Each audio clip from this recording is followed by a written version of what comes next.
New contract activity was up since last report as buyer activity continues steady in most regions, except Montgomery and Prince Georges counties are slow. It's Friday, November 21st, 2025. I'm Kimberly Barton, broker owner of Kinetic Realty, Maryland's boutique brokerage.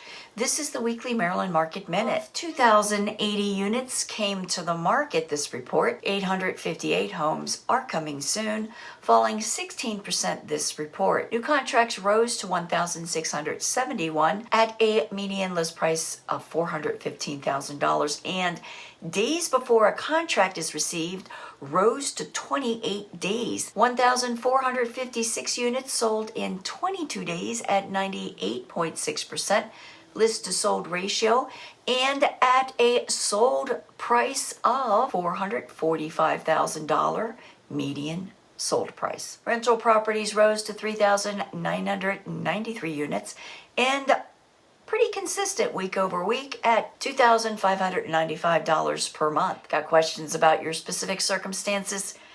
Give me a call and let's talk. That's your wrap for this week's Maryland Market Minute for Friday, November 21st, 2025. There will be no market update videos next Friday, and I invite you to enjoy your Thanksgiving holiday. May you be blessed with much abundance and health to enjoy it. Thanks for tuning in. Enjoy your weekend. I'll see you in December.